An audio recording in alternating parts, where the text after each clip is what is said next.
was in an accident. He actually hit his head, and as you can tell right here, you can see that there is a buildup of fascia right here that needs to be worked out. Now, all of this fascia has been there for quite some time, and so it's developed into a little bit more denser fascia. We're gonna do some work and get that reduced, while also reducing a little bit of neck and upper back pain that he's been experiencing. So what I'm doing right now is I'm actually working on the cranial aponeurosis of the skull, temporalis, right here on the side of the skull. And all of that is going to be helping with the occipital protuberance, which is where we're seeing a lot of that tension buildup. So whenever we get these tension areas, sure enough, you'll be able to hear a little bit of that.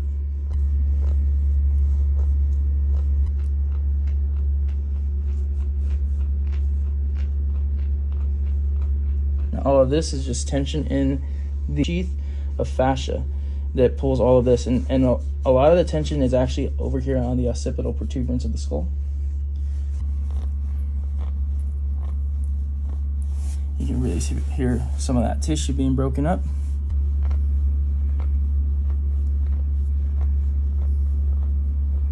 And we're just going to be detailing all over the lower portion of the skull right now. And as I'm moving right here on the lower portion, my upper palm is up here, and I can actually feel it pulling on the cranial. So even though we're working this occipital protuberance, I can still feel it on the aponeurosis of the skull. So I just trace it all the way up. This is a mixture of the temporalis and the aponeurosis. Man, that already feels a lot looser, huh? Yeah. Okay, right here. Now we're gonna do what's called trigger point therapy. So now we're no longer going to be scraping, trying to scrape the fascia out. Now we're finding the home spots. So we have these little satellite and these little nodules right here that I can feel. They kind of run up to the skull, and when it's really tight, it'll cause headaches, migraines, and even some eye pain. I'm gonna go ahead and put my elbow right on the occipital protuberance, and then angle up and right there.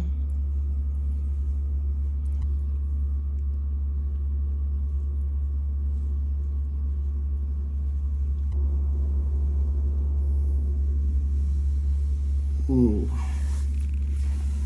I felt that loosen up. Start right here on the top of the neck right here, and then they work their way all the way up to the first rib. So all of this, so what the scaling does is it helps the body do this. And chances are, if the scalings are tight, then you have underneath here, you have all these muscles that actually go behind the scapula or in front of the scapula. So the scapula and the back is over here. We have trapezius, we have our latissimus dorsi. What we're working right here is called the serratus anterior, and the serratus anterior can cause rib pain, and not only that, it can cause upper trap pain over here because the serratus anterior roots down to first rib over here. The scalenes go for second rib right here. So we still have quite a bit of work to do, but already I can feel a significant difference.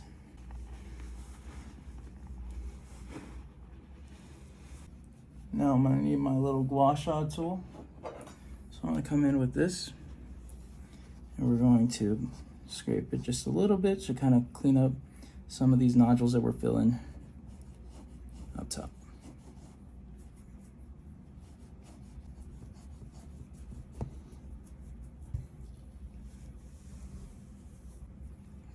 Beautiful.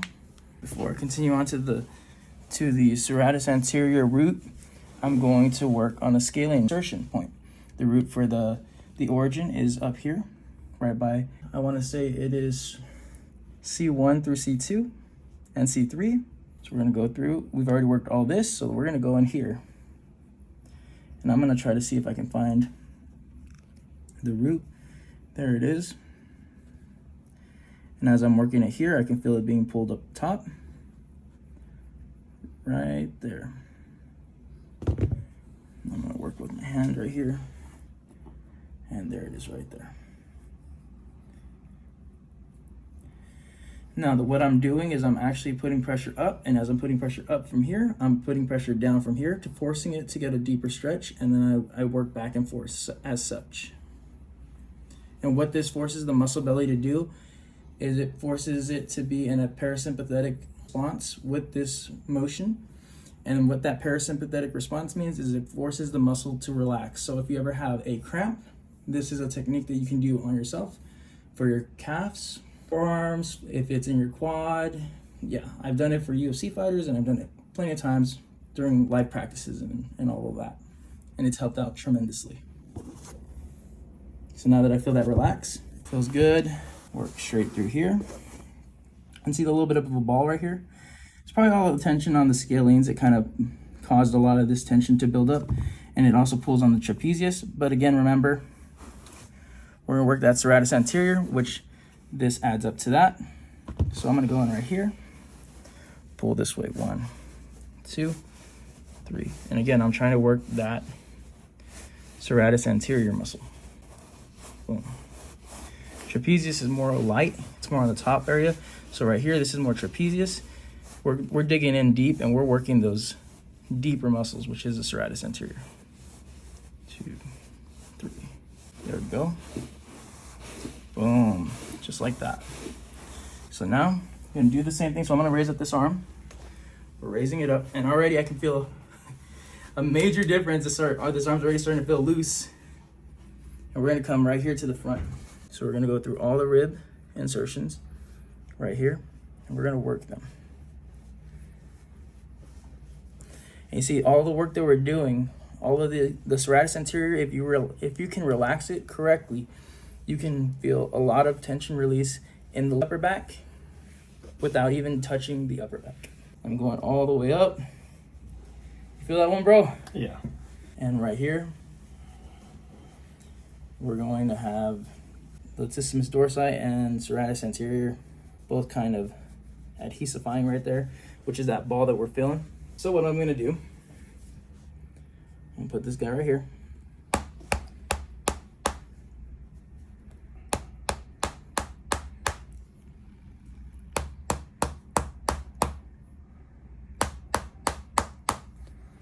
Right there. And then immediately, that ball that I felt is gone, just like that. You feel it, right?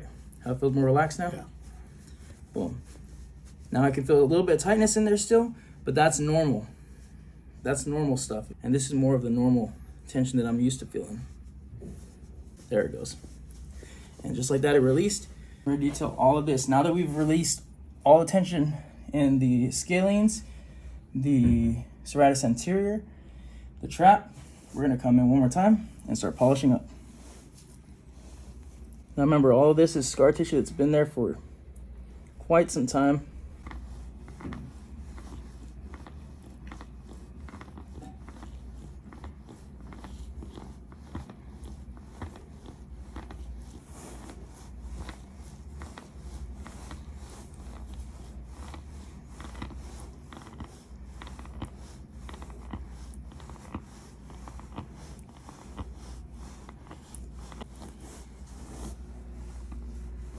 Change up the angle, continue working all the way up. Boom. All right, let's go ahead and sit up again. And as we can see a reduction right here. We still need to do some more work on the occipital right here, but all of this right here has been reduced. So now we're gonna go on the back and we're gonna work all this.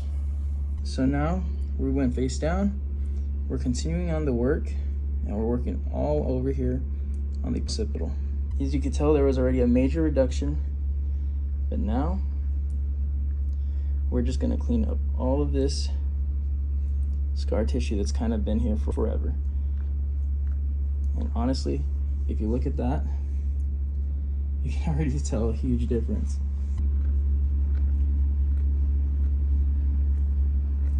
All of this, we just follow it all the way up.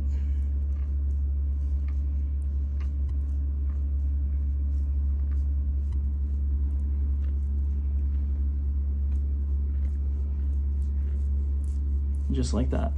Look at that. Just because there's a huge difference here doesn't mean it's over yet. You can see a huge tension being pulled all over here on the upper trap. And so for all of this, we're gonna do myofascial decompression.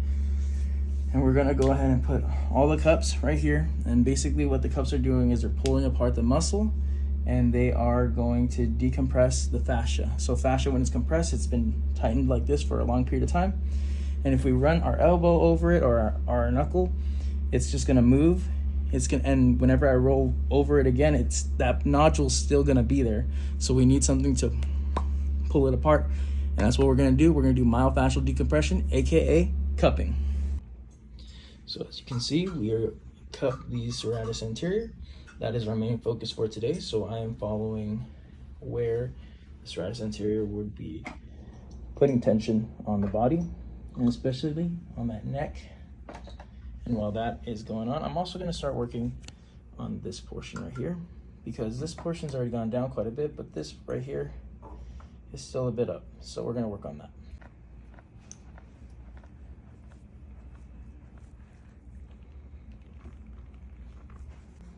So as you can tell, we just removed the cups, and it looks like we did pretty good. We has pretty good circulation all around the board, except slightly right here. But again, that tells you that the serratus anterior was pulling on the lat, because earlier we even had to release the serratus anterior from the lat. Neck, as you can tell, the neck is looking a lot more dropped.